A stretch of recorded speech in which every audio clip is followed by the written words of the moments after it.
Olá, tudo bem? Eu não sei quem está aí do outro lado, mas obrigado pelo interesse. O meu nome é Henrique. Em cada vídeo eu tomo café, exponho um quadro, sempre com alguma foto diferente de minha autoria, e reflito sobre um tema qualquer. São só palavras. Sinta-se à vontade para deixar um comentário ou para ver algum outro vídeo do canal. Você está em um café, uma foto e algumas palavras.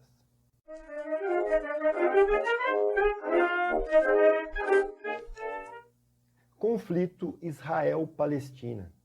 Eu montei esse meu canal com a intenção de tratar de temas mais leves. Mas enquanto professor, não tem como eu me omitir com relação ao que está acontecendo entre israelenses e palestinos. Ainda mais porque tem muita gente por aí fazendo comentários impulsivos, passionais e superficiais sobre algo extremamente complexo, que exige um mínimo de conhecimento geográfico, histórico e, sobretudo, geopolítico da região. Não há como entender esse conflito sem considerar o fator religioso, fortemente presente na vida daquelas pessoas e em todo o Oriente Médio. Por outro lado, esse é um conflito, sobretudo, de fundo territorial, de luta por espaço entre esses dois povos. Um conflito também político e socioeconômico, alimentado por diversos interesses e com a participação de atores externos. É, na verdade, parte de um grande jogo. O conflito não começou agora, é antigo, de tempos em tempos, fica lamentavelmente mais acirrado, levando a vida de jovens soldados, de muitos civis e de inocentes dos dois lados. A única certeza que se tem e que a história da região já deixou claro é que com violência esse imbróglio jamais será resolvido. A guerra é o fracasso do diálogo, da diplomacia, da cooperação, da sensatez humana.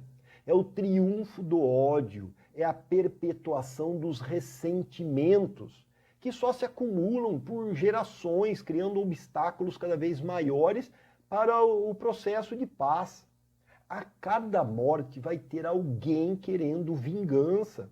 O descontrole de um campo de batalha e a escalada de mortes só tornam a possibilidade de paz ainda mais distante. A violência não ajuda, só interessa a alguns grupos. A história da região já deixou muito claro que esse não é o caminho. As diversas guerras que lá ocorreram não resolveram nada, tanto é que eles estão brigando até hoje, né?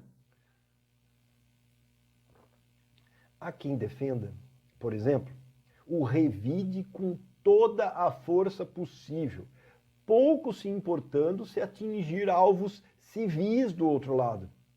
Esse sentimento é consequência do terror causado pelo ataque de um grupo extremista, vitimando inocentes com um nível de brutalidade imperdoável. No entanto, há tempos que um lado vem se vingando do ataque do outro, e isso nunca tem fim. A irracionalidade de um lado, aliás, de um grupo, não pode ser seguida pela irracionalidade de outro grupo. Olho por olho, e o mundo acabará cego, como disse Gandhi. É compreensível se defender dos ataques, é lógico, mas seguindo as regras do direito internacional. Isso vale para os dois lados, sempre. Mesmo porque a opinião pública pode mudar de lado, né? Além do mais, vencer uma batalha não garante nada, não traz a solução, né, gente? Shimon Peres, um dos políticos mais respeitados que Israel já teve, disse certa vez que Israel venceu todas as guerras da qual participou, mas que isso nunca trouxe a paz desejada. O caminho precisa ser o diplomático, com acompanhamento da ONU e dos membros do seu Conselho de Segurança. Só o diálogo pode tirar a força dos grupos extremistas, que, é claro, nunca querem negociar. Ações violentas contra eles só os fortalecem. Diálogos são difíceis, ainda mais agora, no calor desse momento. Um lado pode apresentar as suas razões, provavelmente com fortes argumentos. O problema é que o outro lado também apresentará as suas razões. Por isso, é preciso envolver mediadores de peso no processo, que escutem e transitem bem entre os dois lados. Acordos levam tempo, são muitas reivindicações e variantes. De qualquer forma, negociar com o outro, ceder aqui e ganhar ali, é a opção mais civilizada e que custará menos vidas. Não é uma questão de ser romântico e ingênuo, é realmente o único caminho, não há outro. A esmagadora maioria da população judaica de Israel e muçulmana árabe da Palestina quer apenas viver em paz. Grupos extremistas nunca representaram as aspirações de um povo, em lugar algum. Em tempo, para não confundir, árabe é um povo e muçulmano é o seguidor do islamismo, que é uma religião. Nem todo árabe é muçulmano. Há árabes cristãos, presentes, por exemplo, no Líbano, na Síria, na Jordânia, etc. Existem mais muçulmanos não árabes do que muçulmanos árabes no mundo.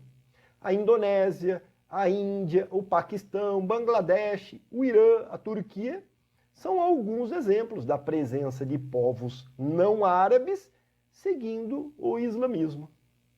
Bom, gente, eu vou pegar mais café ali na cozinha. Enquanto isso, você pode observar o mapa a seguir. Tem algumas informações importantes sobre a região. Eu já volto.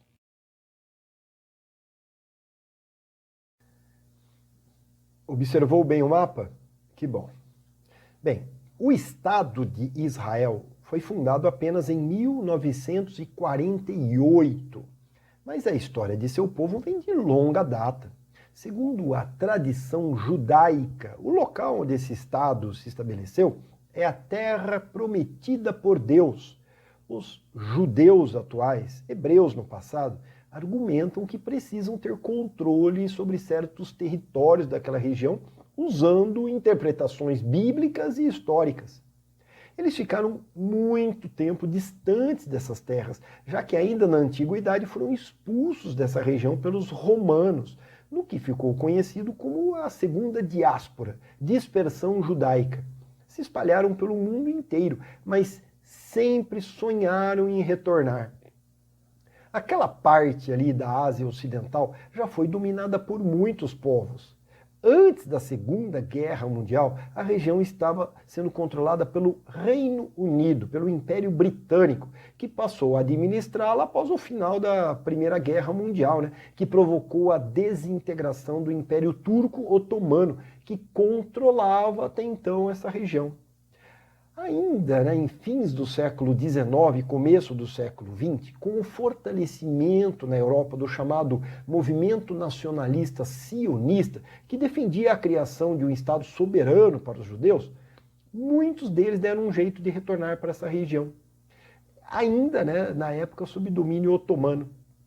Uma das estratégias era montar comunidades rurais, levando para lá colonos.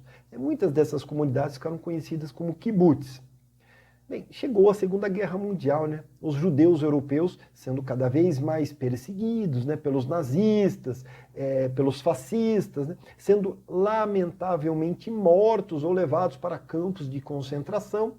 Muitos conseguiram emigrar, fugir da Europa.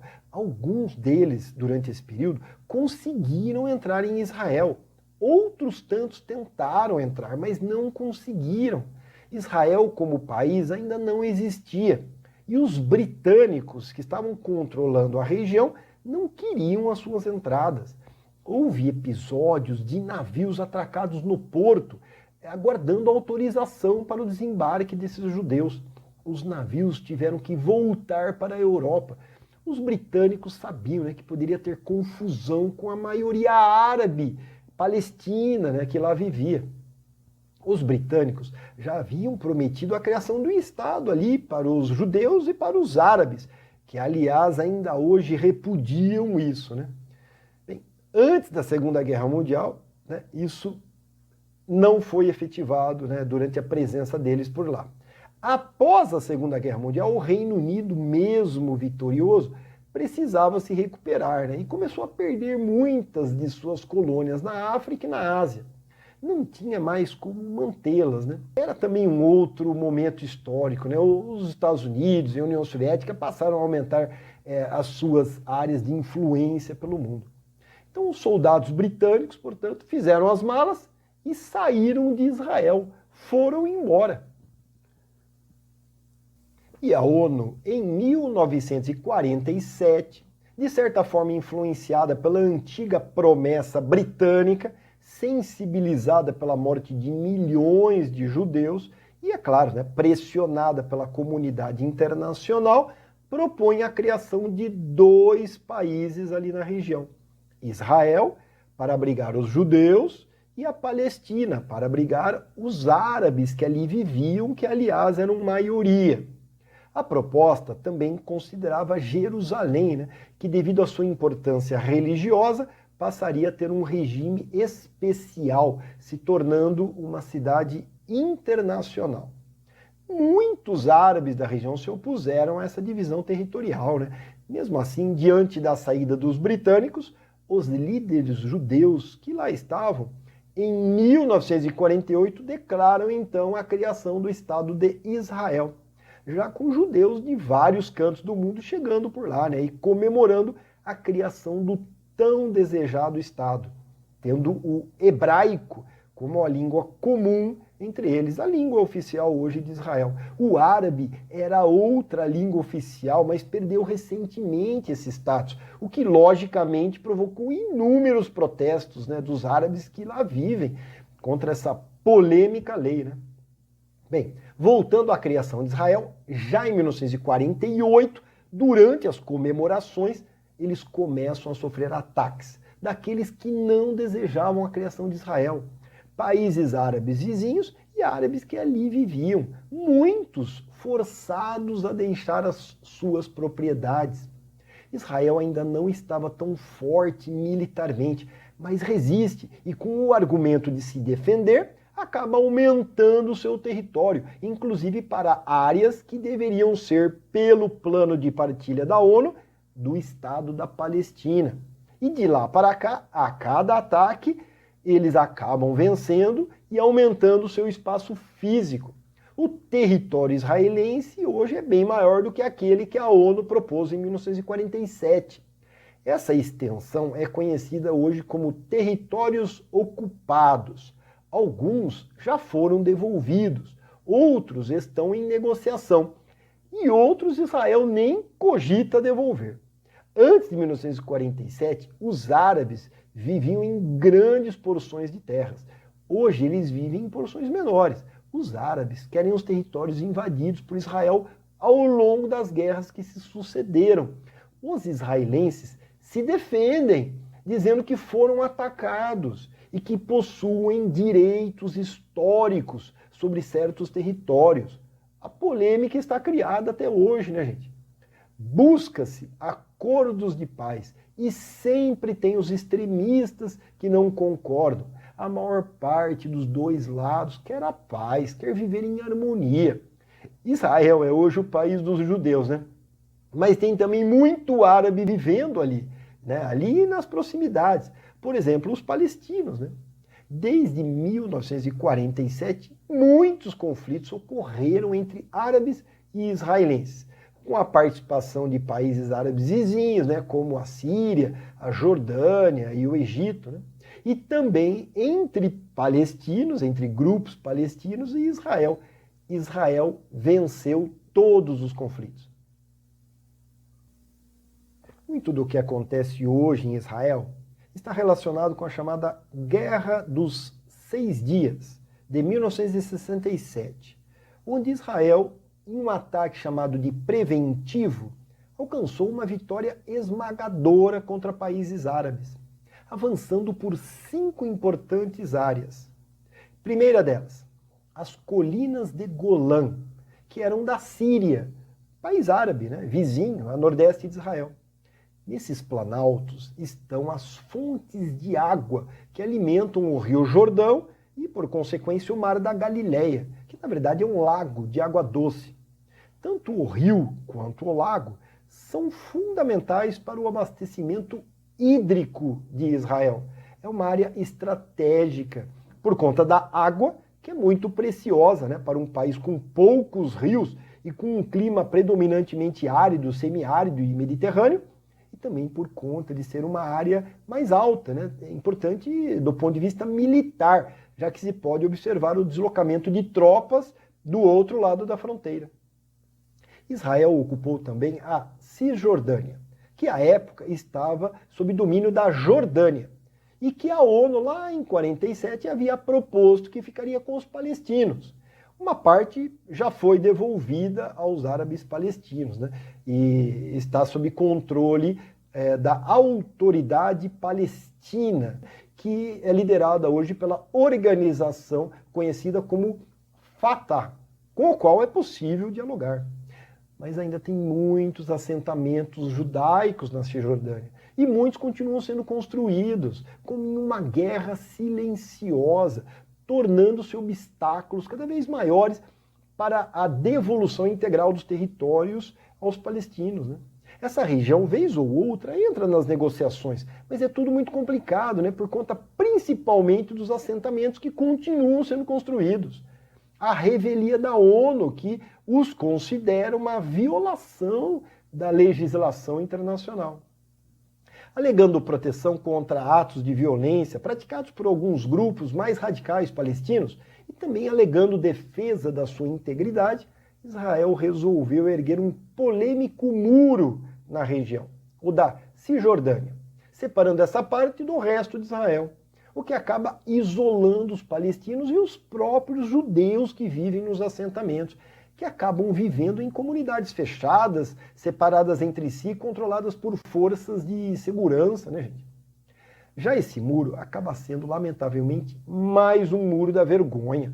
Condenamos tanto o Muro de Berlim, né, durante a chamada Guerra Fria, separando fisicamente berlinenses orientais de berlinenses ocidentais, todos alemães, né?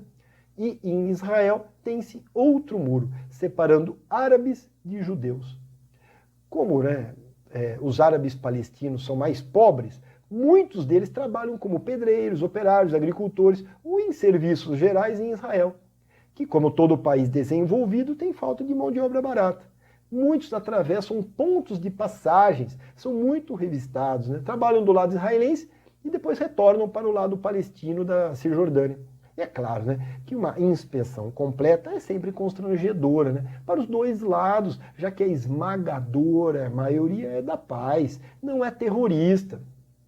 Esse muro alto acaba virando um local de manifestação, né, muita grafitagem, tratando da questão da liberdade, do ir e vir, etc. Né?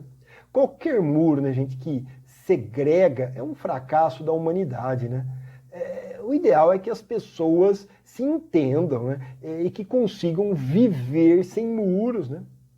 Voltando aos territórios ocupados por Israel na Guerra dos 6 Dias, né, em 67, eles conseguiram ocupar também o lado oriental da cidade de Jerusalém, que à época estava sob domínio dos jordanianos.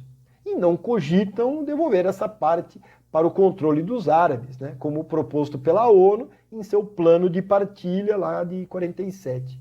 Que, aliás, né, gente, queria fazer dela, da cidade toda, uma cidade neutra, né, com um status internacional. Né?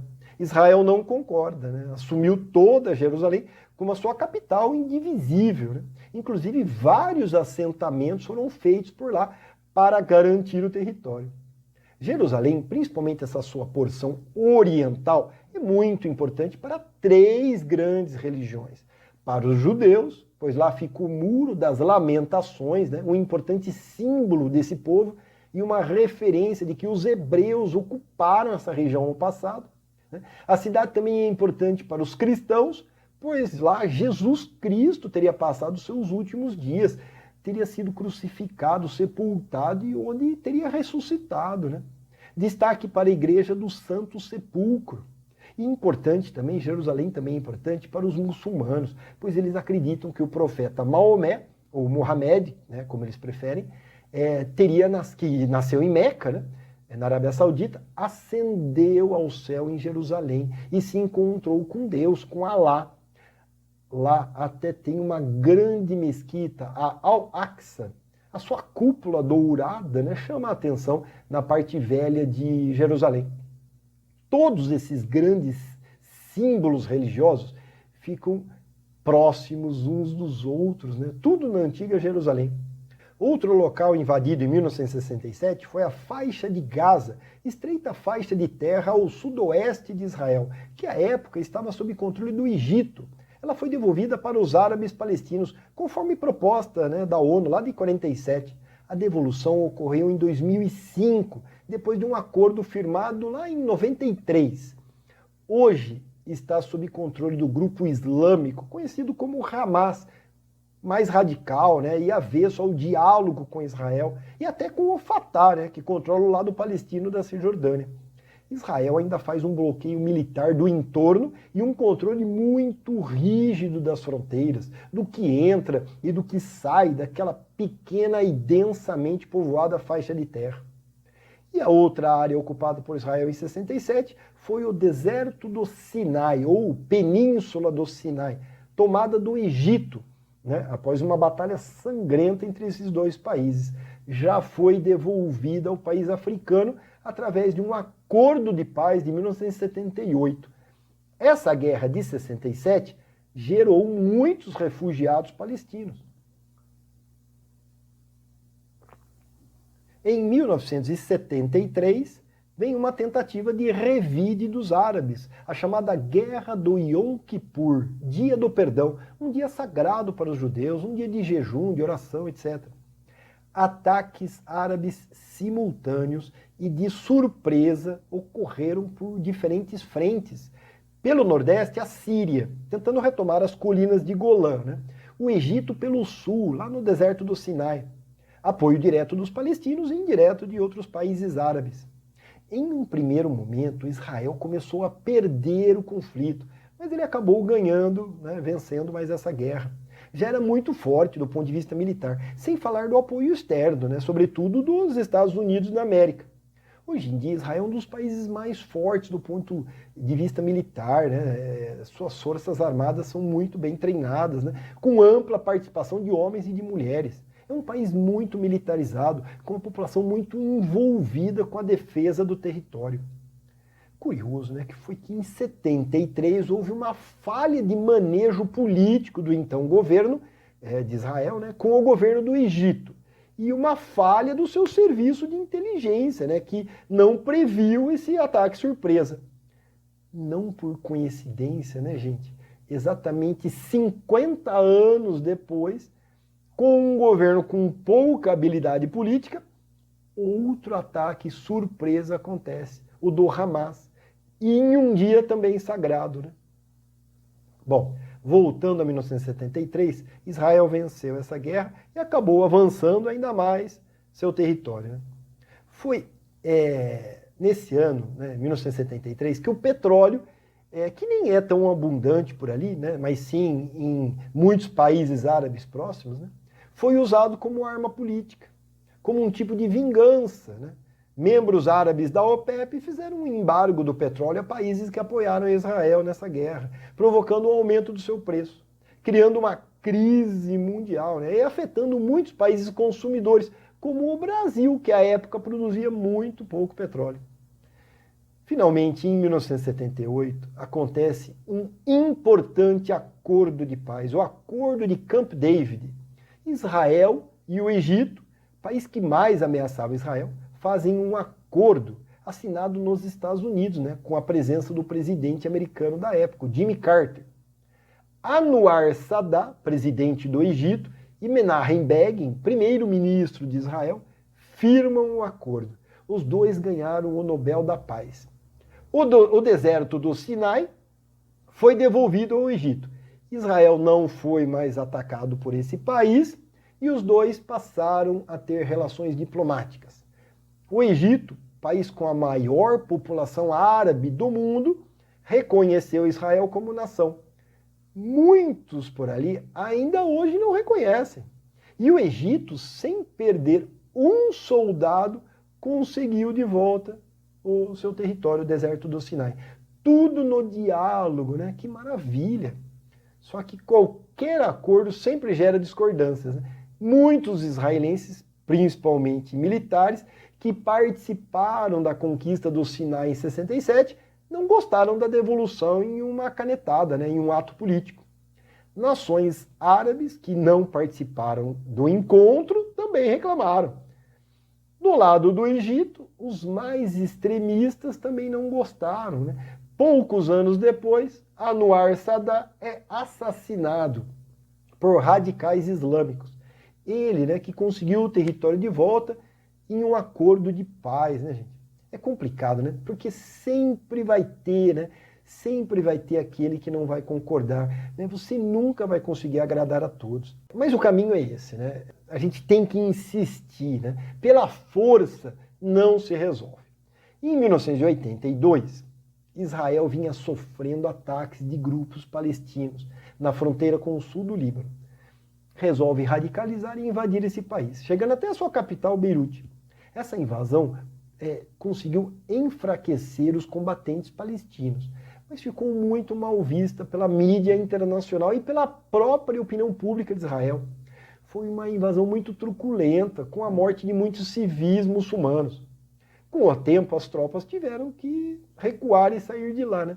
Por um lado, a invasão foi bem sucedida, né? Mas por outro, fez crescer outra resistência extremista no sul do Líbano, o Hezbollah, uma organização xiita que tem, né, apoio indireto do Irã, também de maioria muçulmana xiita. Lembrando que cerca de 85% dos muçulmanos do mundo são sunitas. Grandes operações militares, né, são interessantes para a indústria bélica, para alguns setores, né, mas quase nunca é uma boa escolha, né? Vejam como exemplo a invasão descabida dos Estados Unidos e de aliados ao Iraque, né, em 2003, com a retirada dos soldados apenas em 2011. O grupo extremista Estado Islâmico cresceu e se alimentou muito disso. O mesmo para a invasão lá do Afeganistão em 2001, né, com 20 anos de ocupação, né? Quantos recursos, né, e vidas humanas. E o ultraconservador Talibã, um dos alvos, né, dos invasores, continua forte por lá. Aliás, voltou a governar o país.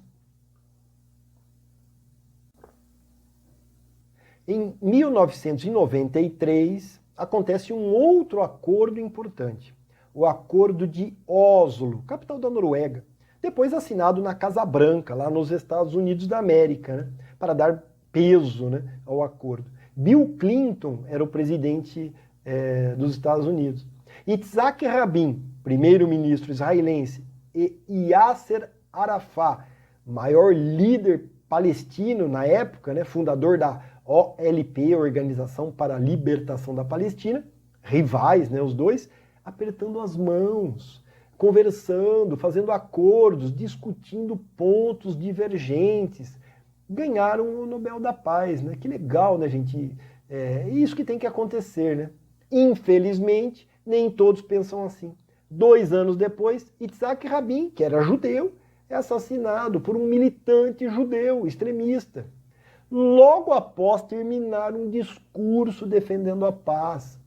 Esse lamentável episódio atrapalhou bastante a concretização do acordo, né? Uma parte da Cisjordânia acabou sendo devolvida aos palestinos. E a faixa de Gaza só bem depois, em 2005. Boa parte do acordo acabou não sendo cumprida.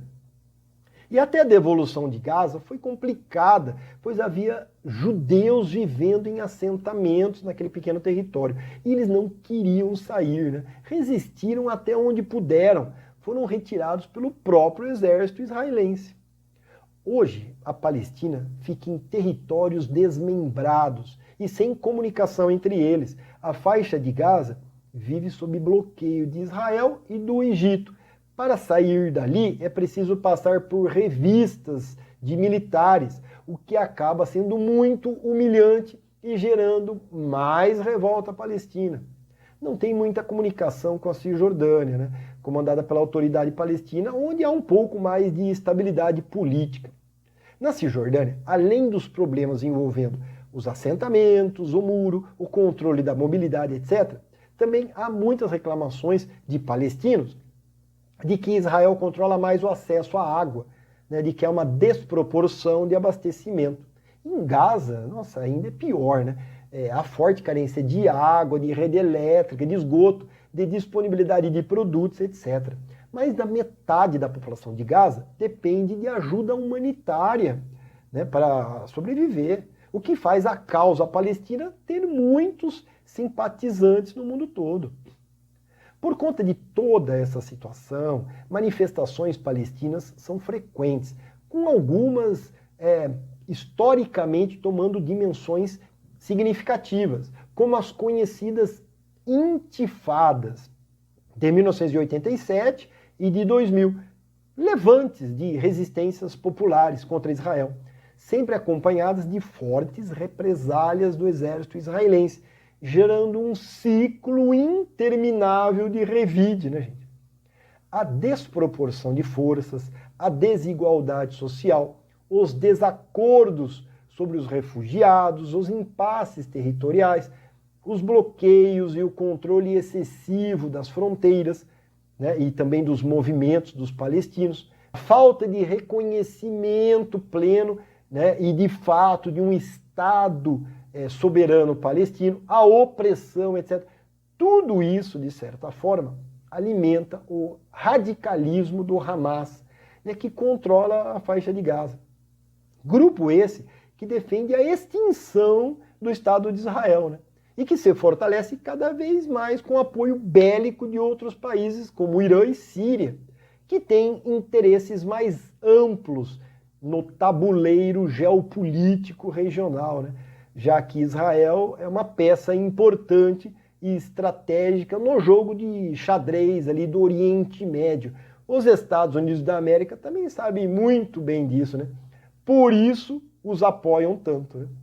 A condição de vida de muitos palestinos não é fácil, né? No entanto, ações de terror não ajudam em nada. Esse grupo radical deveria renunciar a essa violência, né, gente? Tenho certeza que a esmagadora maioria lá dentro é contra isso. Se foi uma estratégia esperando insuflar os ânimos de árabes em uma escalada mundial contra Israel, errou. E mais do que isso, está causando a morte de muitos inocentes. A Palestina já possui um significativo apoio diplomático internacional. Dentro da própria ONU já vem ocorrendo pressões populares, solidárias à causa árabe palestina no mundo todo. Esse é o caminho. A violência só mata gente, relega a questão humanitária a um terceiro plano, faz perder apoio popular e político e atrasa ainda mais as negociações. Nada justifica tanta violência, nada. Ela é sempre a pior escolha. E isso vale para os dois lados, né, gente? Até mais.